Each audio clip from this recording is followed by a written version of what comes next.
ಯಾರನ್ನೂ ಸಮಾಧಿ ಮಾಡೋಕ್ಕೆ ಹೋಗಲ್ಲ ವಿರೋಧ ಪಕ್ಷದವರು, ರಾಜಕೀಯವಾಗಿ ವಿರೋಧ ಮಾಡ್ತಾರೆ ಅಷ್ಟೇ. ಸಿ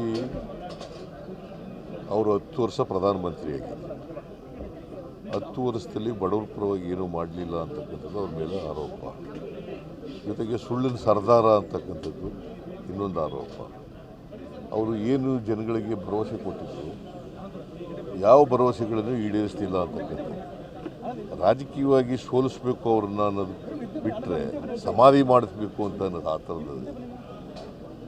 ಅವರು ದೇಶದ ಪ್ರಧಾನಮಂತ್ರಿ, ರಾಜಕೀಯವಾಗಿ ಸೋಲಿಸಬೇಕು ಅನ್ನೋದು ವಿರೋಧ ಪಕ್ಷದವರು ಇದು ಇದ್ದೇ ಇರ್ತದೆ. ಬಿಕಾಸ್ ಈ ದೇಶ ಅಭಿವೃದ್ಧಿ ಆಗಲಿಲ್ಲ, ಆರ್ಥಿಕವಾಗಿ ಅಭಿವೃದ್ಧಿ ಆಗಲಿಲ್ಲ, ಜೊತೆಗೆ ಬಡವರ ಅಭಿವೃದ್ಧಿನೂ ಕೂಡ ಆಗಲಿಲ್ಲ. ಪ್ರಧಾನಿಯವರ ಬಾಯಲ್ಲಿ ಈ ರೀತಿಯಾದಂಥ ಮಾತುಗಳು ಬರ್ತಾ ಇರೋದು ಯಾಕೆ ಅವರು ಡೆಸ್ಪರೇಟ್ ಆಗಿಬಿಟ್ಟಿದ್ದಾರೆ.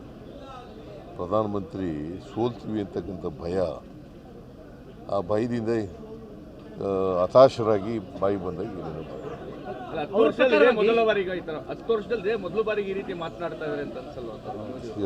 ಈಗ ಕಳೆದ ಸಾರಿ ಗೆಲ್ತೀವಿ ಅಂತ ಇತ್ತು ಅವ್ರಿಗೆ, ಈ ಸಾರಿ ಕಾನ್ಫಿಡೆನ್ಸ್ ಇಲ್ಲ, ಸೋಲ್ತೀವಿ ಅಂತಕ್ಕಂಥದ್ದು ಗೊತ್ತಾಗಿದೆ. ಅದಕ್ಕೆ ಹತಾಶರಾಗಿ ಮಾತಾಡ್ತಾ ಇದ್ದಾರೆ. ಇವೆಲ್ಲ ಗೊತ್ತಾಗ್ಬಿಟ್ಟದೆ ಜನಗಳಿಗೆ. Is exposed.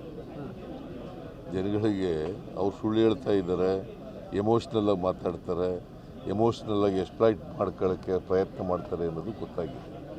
ಸೊ ಜನ ಗೊತ್ತಾದ ಮೇಲೆ ಮತ್ತೆ ಒಂದು ಸಾರಿ ಮತ್ತೆ ಓಟ್ ಕೊಡಲ್ಲ. ಯಾವಾಗಲೂ ಮೇಲಕ್ಕೆ ಏರಿದವರು ಕೆಳಕ್ಕೆ ಇಳಿಲೇಬೇಕಲ್ಲ. ಶುರುವಾಗಿದೆ ಅಂತ ಸರ್, ಈಗ ಯಡಿಯೂರಪ್ಪನವ್ರು ಮಾತಾಡಿದ್ದಾರೆ, ರಾಜ್ಯದಲ್ಲಿ ಬರಗಾಲ ಇದೆ, ಹಾಗಾಗಿ ರೈತರ ಸಾಲ ಮನ್ನಾ ಮಾಡಬೇಕು ಮುಖ್ಯಮಂತ್ರಿ. ಅವರು ಏನು ಹೇಳಿದ್ರು ಗೊತ್ತಾ? ಸಾಲ ಮನ್ನಾ ಮಾಡಿ ಅಂತ ಏನು ಹೇಳಿದಾರೆ ಗೊತ್ತೇನ್ರಿ? ಏನು ಮತ್ತೆ ಇವ್ರಿಗೆ ಯಾವ ನೈತಿಕತೆ ಇದೆ? ಕೇಂದ್ರ ಸರ್ಕಾರ ಅಧಿಕಾರಕ್ಕೆ ಬರ್ತದೆ, ಸಾಲ ಮನ್ನಾ ಮಾಡ್ತಾರೆ.